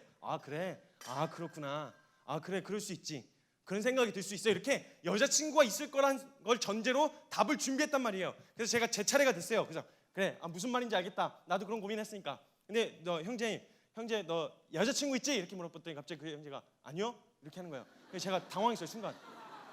난 누구, 여긴 어디? 이래요. 어떻게? 그러다가 제가 뭐라고 대답해야 될지 잠깐 머뭇거리다가 없어? 그래서 그래. 이렇게 대답을 해버렸어요. 이 친구가 뭐지? 여자친구 없으면 사랑을 모르는 건가? 이런 이상한 표정을 짓고 있더라고요. 예. 그래서 제가 나중에 수습을 농담이야 이렇게 얘기를 해놓고, 그럼 내가 다른 거 물어볼게. 좋아하는 사람은 있어요? 이렇게 했더니 좋아하는 사람이 있대요. 좋아하면 반응이 어때? 이렇게 물었어요. 좋아하면 반응이 어때요? 좋아하면 반응이 어때요? 누군가를 좋아해요. 누군가를 막 사랑하게 됐어요. 반응이 어때요? 좋아요. 좋아하면 좋아요. 자매님, 좋아하면 반응이 어때요? 좋아하면 막 반응, 일어나는 기본적인 인상 생각하는 반응. 아무 감정이 없어요. 우리 이럴 거예요, 진짜. 형님이 좋아하시면 반응이 어때요? 설레죠, 그렇죠, 설레요. 또 옆에 분 설레고, 또 떨려요, 또 보고 싶어요. 그리고 만지고 싶은 건 좀 그렇다. 그건 아니에요. 그건 아니에요. 나중에 집에 가서 그건 아니에요. 아무리 생각해도 그건 아니다, 진짜. 처음 들어봐요, 그런 얘기. 제가 이거 몇 번 질문하고 드렸는데 진짜 너무했다. 침이 나오네. 그러니까 좋아하면 그런 반응이 나온다. 그래서 제가 얘기해 줬어요. 떨리고 설레고 그리고 막 만나고 싶고 만지고 싶고 이런 일들이 일어날 거야. 왜? 주님 사랑하면 만지고 싶을 수도 있죠. 보여달라 그러잖아요. 그래서 아무튼 그런 반응이 일어날 거야 이렇게 얘기했어요. 근데 그런데도 잘 모르겠다는 표정을 지어요. 그래서 제가 그렇게 얘기했어요. 그러면 둘 중 하나야. 그러니까 보고 싶고 만나고 싶고 막 전부를 쏟고 싶은 막 에너지가 쏟아 나오는데, 만약 그래도 모르겠다면 둘 중 하나야. 하나는 사랑하지 않든지, 하나는 마음을 얻다가 질질 흘리고 있든지. 여러분, 한쪽에 대해 전부를 걸지 않으면 그건 사랑하는 게 아니에요. 어디에다 마음을 질질 쏟고 있다면 전부를 쏟을 수가 없어요, 하나님에게. 여러분, 만약 우리가 돌아봐야 할 거, 하나님에게 만약 우리가 전부를 쏟지 않고 있다면 여러분 그거 얻다가 마음 질질 흘리고 있는 거거든요. 그럼 주님을 향해 전부를 쏟을 수가 없거든요, 여러분. 여러분의 마음 가운데 빨대를 어디다 꽂아놓고 어디서 막 질질 흘리고 있는지 그거 아시나요? 왜 전부를 쏟을 수 없는지, 왜 마음을 다 기울일 수가 없는지. 그러니까 어디다가 마음을 질질 흘리고 있다는 거예요. 여러분 다른 질문을 한번 해드릴게요. 제가 아까 대답하셨던 자매님, 예, 성함이 최유림 자매님, 최유림 자매에게 질문 하나 드릴게요. 혹시 옆에 분 남자친구세요? 아, 죄송하다. 혹시 남자친구 있으세요? 없으세요? 괜찮아요. 그럼 제가 있다고 하는 전제로 이야기를 해드릴게요. 모든 분이 그 정서를 함께 느껴보자고 제가 질문해드릴 거예요. 자매님에게 남자친구가 있었어요. 그리고 아주 열렬하게 사랑을 했습니다. 아주 진짜 뜨겁게 사랑을 했어요. 모든 걸 다 주고 싶을 만큼 사랑을 했습니다. 근데 그날 그 전날까지도 안녕 사랑해 하고 나서 헤어지고 집으로 돌아왔는데 그 다음날 아침에 갑자기 그 형제님으로부터 연락이 왔어요. 헤어지재요. 근데 그 헤어지자고 하는 남자친구한테 물어봤을 거 아니에요. 왜 나랑 헤어지고 싶은데? 이렇게 물어봤어요. 그랬더니 그 남자친구가 다른 사람을 좋아하게 됐다는 거예요. 하루아침에 마음을 바꿨어요. 하루아침에 마음을 바꿔버린 거예요, 여러분. 자, 이 정서가 대충 감이 좀 오시죠? 아무리 지금 없다고 하더라도 그 감이 좀 오시잖아요. 드라마 그런 거 많잖아요. 그 놈 있잖아요. 갑자기 마음이 변심해갖고 다른 놈에게로 간 그 놈을 세상에서 표현하는 어떤 표현법이 있어요. 그 뭐라 그러죠? 그 놈을? 나쁜 놈은 너무 약해요. 그 쓰레기라 그래요. 그죠? 여러분 이유 없이 그냥 마음이 변심한 옛 애인을 여러분 쉬레기라 그래요. 쉬레기 등장곡 갈 때 쉬레기라 그래요. 근데 아직 안 끝났어요, 여러분. 그 쉬레기가 있었어요. 근데 쉬레기가요 마음이 바뀌었어요. 그래서 나한테 하던 사랑 고백을 딴 사람한테 가서 하고 나한테 해주던 잘해주던 것들을 다른 사람한테 가서 잘해준단 말이에요. 사랑한다고 그쪽에 가서 고백하고 선물도 그쪽에다 줘요. 근데 그 쉬레기가 자꾸 연락을 해요. 그리고 자매님한테 물어봐요. 잘 지내? 아프진 않니? 너가 많이 걱정돼. 이렇게 질문해요. 여러분 이거를요 이런 놈을다가 이 쉬레기를 갖다가 이게 세상에서요 이런 놈을 강조할 때 쓰는 강조법이 있어요. 한 글자. 그걸 합쳐서 쉬레기란 말이에요. 근데 제가 또 우리 그리스도인이잖아요. 세상에서 쓰는 강조법을 쓰면 안 돼요. 세상에 그 주님이 쓰셨던 강조법을 써야 된단 말입니다. 주님이 강조하실 때 진실로라는 표현을 많이 쓰셨어요. 여러분 그 진실로 쉬레기가 마음은 바뀌었어요. 변심을 했어요. 마음은 떠났는데 자꾸 연락을 하는 거예요. 이 진실로 쉬레기가 이 짝에 되고도 잘해주고 저 짝에 되고도 잘해주는 이 짓을 하고 있단 말입니다. 이걸 여러분 진실로 쉬레기라 그래요, 세상에서. 그렇죠, 여러분? 근데 우리 톡 까놓고 얘기해 봅시다. 이 진실로 쉬레기가 교회 안에 많을까요, 적을까요? 다수를 얘기하지 말고 그럼 저와 여러분은요? 저와 여러분은 그 진실로 쉬레기는 아니신가요? 여러분 세상의 사람과 사람 관계에서만 해도 이 짝에 되고 잘해주고 저 짝에도 잘해주는 거 이거 쓰레기라 그래요, 여러분. 근데 하나님을 사랑한다고 말하고 하나님에게 전부를 쏟는다고 사랑한다고 매일같이 고백하는데 세상에다가도 잘해주고 이 짝에도 마음을 잘해주고 있는 이 진실로 쓰레기가 저와 여러분이 아니길 바랍니다. 그렇게 되어져서는 안 된다는 거예요. 여러분 자매님들 대답해 보세요. 마음이 변심한 옛 애인이 이전 사랑에 대한 예의가 잘해주는 게 예의예요? 아니면 단호한 게 예의예요? 단호한 게 예의잖아요. 그럼 여러분 이렇게 생각해봐요. 쉽게 사단이 우리를 보면요 변심한 옛 애인이에요. 사단이랑 잘 지내다가 갑자기 이유 없이 주님 사랑한다고 갑자기 방향을 바꿨잖아요. 그러니까 사단 편에서 우리가 변심한 옛 애인이란 말이에요. 여기 사단도 보고 이제 더 이상 나한테 돌아올 마음이 없는가 보다 해서 마음을 접으려고 그렇게 하는데 가끔 우리가 연락을 하는 거예요, 사단한테. 사단아 잘 지내니? 아프진 않니? 네가 많이 걱정돼. 행복하겠지만 내가 너를 위해 기도할게. 기억해. 다른 사람 만나도 내가 너의 곁에 있었다는 걸. 여러분 우리가 돌이켜서 사랑의 대상을 바뀌었다면요 사랑의 대상이 바뀐 첫 번째 증거는 단호함입니다. 이전 사랑에 대한 이 단호함, 이전 사랑에 대한 단호함 없이 한쪽에 대한 온전한 사랑이 시작이 안 된단 말이에요. 주님을 사랑하기로 결정했으면 이전 사랑에 대해서 단호하게 끊어야 된단 말입니다.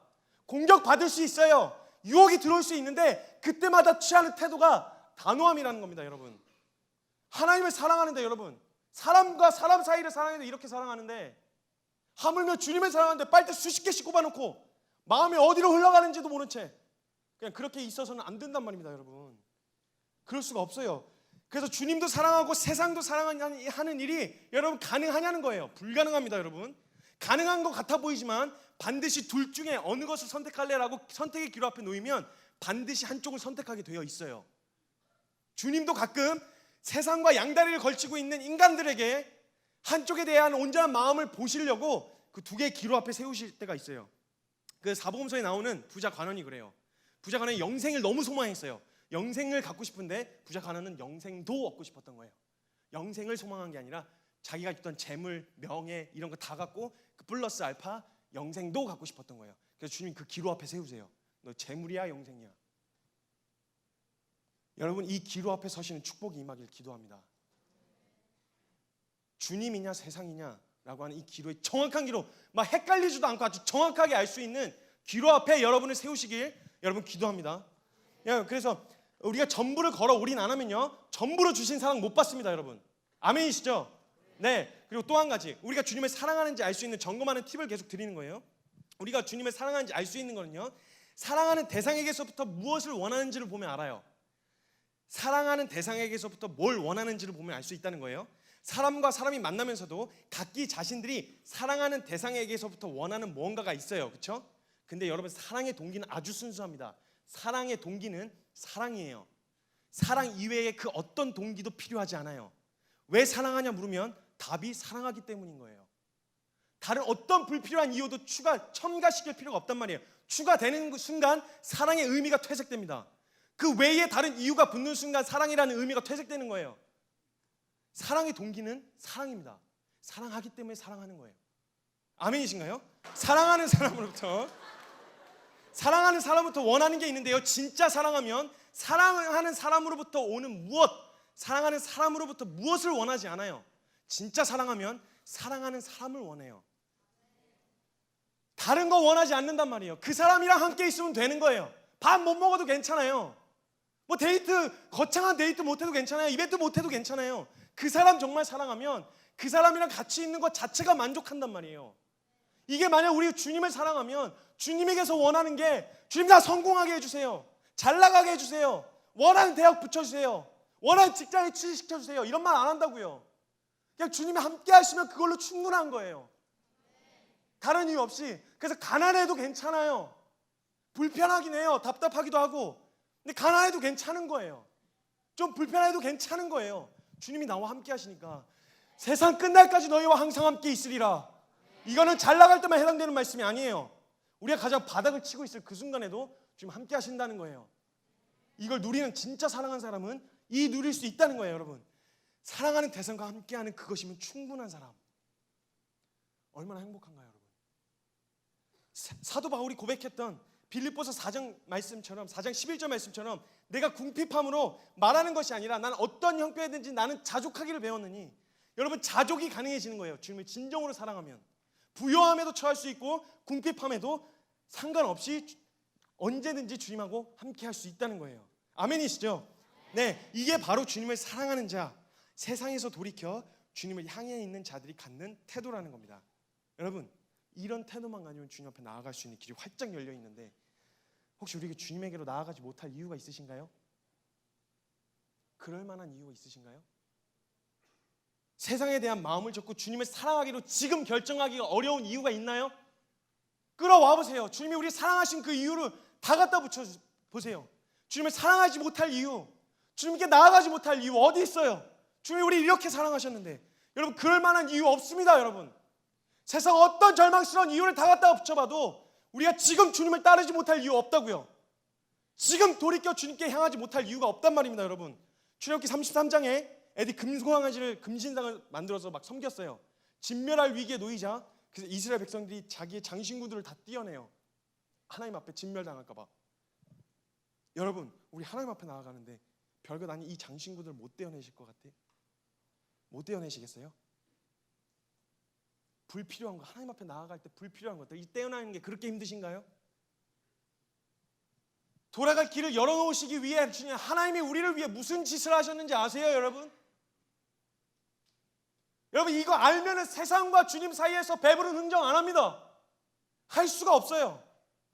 주님을 사랑하지 못할 이유가 어디 있어요? 여러분 만약 주님이 우리에게 베푸신 사랑 제대로만 알았더라면 우리 적당히 세상에 눌러 앉아있는 일이 불가능하단 말입니다. 여러분 요한일서 3장 1절의 고백이 터져나올 수밖에 없어요. 보라, 하나님께서 어떠한 사랑을 우리에게 베푸사 하나님의 자녀라 일컬음을 얻게 하셨는가.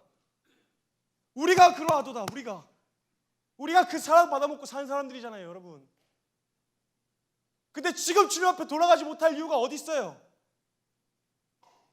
우리가 주님에게 돌아갈 길을 열어놓으시기 위해 무슨 짓을 하셨는지 아세요? 자기 아들을 잡아 죽이셨어요. 십자가에서 갈갈이 찢어버리셨단 말이에요. 이런 사랑으로 우리를 사랑하셨어요, 주님. 주님이 우리를 그렇게 사랑하셨단 말이에요. 여러분, 세상 사람한테 좀 못해도, 부모님한테 좀 못해도 목숨 걸고 우리 사랑하신 주님한테 이러면 안 돼요, 여러분. 우리 이러면 안 된단 말입니다. 여러분, 지금 돌아가야 돼요. 돌아가야 할 때는 나중이 아니라 지금이어야 합니다. 여러분, 예수님의 제자 중에 두 인물이 있었어요. 이 소개를 하고 마무리하려고 해요.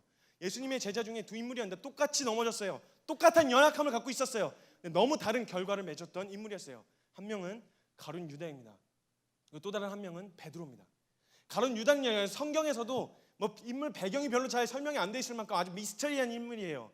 이 성경에 기록되어 있는 성격으로 미루어 짐작했을 때 아주 시니컬하고 아주 계산적인 사람이었어요. 그래가지고 이 사람이 주님을 사랑하지 않았어요. 가룟 유다는 자신의 필요에 의해 주님을 따랐고 그게 충족되지 않자 주님을 버렸어요. 그게 다였어요. 요한복음 12장 4절에 보면요, 향유 옥합을 갖고 예수님이 발을 씻는 마리아에게 너 그거 300데나리온에 팔면 가난한 사람들이 나눠주면 얼마나 좋겠냐, 이렇게 계산적인 사람이었어요. 이렇게 계산적인 사람이 은 30에 예수님을 팔아먹었어요. 그러니까 적어도 그에게는 예수님의 가치가 은 30이었다는 거예요. 여러분에게 있어 예수님의 가치는 어느 정도이신가요? 가룟 유다에게는 은 30밖에 가치가 안 됐었어요. 그러면 여러분, 예수님 팔아먹고 후회가 밀려오잖아요. 그럼 그 팔아먹고 은 받은 30 얼마 안 되지만 그거 갖고 밖에 나가서 잘 살면 되잖아요. 근데 계산적으로 보니까 이것도 남 팔아먹고 이렇게 사는 것도 아닌 것 같은 거예요. 이것도 못하겠고, 그렇다고 회개하고 주님을 따르자니 그것도 못하겠고, 중간에 끼어 있었어요. 돈은 버렸어요. 대제사장한테 가서 이건 아닌 것 같아요. 돈은 버렸는데 자기 자신은 못 버렸어요. 주님을 따르는 데까지 못 나아갔어요. 그러니까 못 나가다가 냅다 목을 내가지고 냅다 던져서 그냥 내쳐 죽어요. 창자가 튀어났다 그래요. 얼마나 비참했으면. 여러분, 이거 사람들이 다 잘못했다고 말할 수 있어요. 기록된 거. 근데 저는 여러분 잘못을 했어요, 분명히. 근데 저는 이해가 가요. 제가 그랬거든요. 저 주님 따라보려고 애를 썼어요. 진짜 열심히 한번 해보겠다고 했어요. 근데 계속 연약함에 넘어지는 거예요. 나는 왜 이렇게 안 되나? 나도 저 주님 따라서 제대로 한번 살아보고 싶은데, 주님을 따라서 좀 제대로 걸어보고 싶은데 왜 나는 저 사람들처럼 못 살지? 왜 성경의 인물들은 다 그렇게 믿음을 따라 살았는데 왜 나는 그게 안 되지? 왜 나는 그런 삶을 살 수가 없나? 답답하고 절망스러웠어요. 견디기가 너무 어려웠어요. 그래서 다 짐을 쌌어요. 사역자였는데 짐을 싸고 나가려고 캐리어를 들고 나가려고 그러는데 문턱을 못 넘겠는 거예요. 지금까지 들어온 그 진리의 말씀도 듣고 밖에 나가서 제대로 살 자신이 없는 거예요. 주님을 따르지도 못하겠고, 그렇다고 세상으로도 못 돌아가는 사이에 중간에 껴있다가 실제로 여러분, 제가 목을 맸습니다. 줄을 매달아서 나무에다 목을 맸어요. 제가 발견이 돼서 살았죠. 비참했습니다. 저 어디서부터 다시 시작해야 될지를 몰랐어요. 나 어디로 가야 되지? 나 주님을 따르고 싶고 진짜 주님 사랑하는 것 같은데 나 왜 이렇게 안 되지? 절망일수록 찾아왔어요. 근데 가룟 유다 같이 끝내게 두지 않고 저에게 디베랴의 은혜를 허락해 주셨어요. 베드로처럼. 베드로도 주님 사랑했어요. 베드로는 주님 사랑했어요. 실수투성이었고 감정적이고 다혈질이었는데 주님 진짜 사랑했어요. 주님을 따르지 못하고 주님을 3번이나 부인하고, 여러분, 그가 다시 부르심의 이전의 자리로 돌아가서 그물질을 하고 있었어요. 근데 그때 예수님이 그를 찾아가셨어요. 냅다 목을 매서 죽고 싶은데 그럴 용기는 없고 그렇게 있다가 그냥 배에 가서 그냥 그물질하고 있었던 거예요. 주님을 따르기 이전의 모습처럼. 근데 예수님이 찾아오셨어요. 그리고 처음 부르실 때처럼 베드로에게 그를 부르세요. 그런데 이때 주님을 사랑했던 베드로가 예수님이라는 걸 알자마자 여러분 바다로 뛰어들어요. 하나님 앞에 나아갈 수 없는 존재였거든요. 예수님 3번이나 팔아먹었던 존재예요. 근데 바다로 풍덩 뛰어들어요. 그리고 예수님한테 휘적휘적 나아가요. 무슨 생각이 들었겠어요? 근데 여러분, 예수님이 오는 걸 막지 않으세요. 야마 네가 무슨 자격으로 와? 마 새벽이나 팔아먹고 이 나쁜 배신자 놈의 새끼. 이렇게 말씀 안 하세요. 그냥 오는 걸 가만히 두세요. 여러분 베드로가 그 자리까지 예수님 앞에 서기까지 가면서 무슨 생각이 들었겠어요? 나 예수님 앞에 나아가도 돼? 나 괜찮은 거야? 그리고 어느새 물이 뚝뚝 떨어진 채로 해변가에 섰어요. 마음에 눈물이 막 다 쏟아내져 가는 것 같이 몸에서 물이 뚝뚝 떨어져서 예수님 앞에 서 있는 자기를 발견하는 거예요. 사랑하니까 내 모습, 내 처지가 어떠하진 상관없이 예수님 앞에 나아가는 게 존재적인 반응이 되어버린 거예요. 나아가기 합당하지 않고 나 죽일 놈인 거 아는데 나아가지 않고는 못 베기겠는 거예요. 그리고 그 앞에 물이 뚝뚝 떨어진 채로 예수님 앞에 서 있는데 난 자격 없는데 내가 어떻게 예수님 앞에 섰지? 다른 이유가 없어요. 사랑하니까. 그 앞에 섰던 거예요. 여러분, 회개는 취사 선택이 아니라 사랑하는 자에게는 존재적인 반응입니다. 여러분, 아멘이신가요? 베드로도 그렇게 섰어요. 나가면 죽을 것 같은데 나아갈 수밖에 없어서 나아갔더니 이미 더럽고 이 추잡한 내가 주님 앞에 나아갈 길을 열어놓으셨다는 사실을 발견하게 되는 거예요. 이미 활짝 열어놓으셨구나.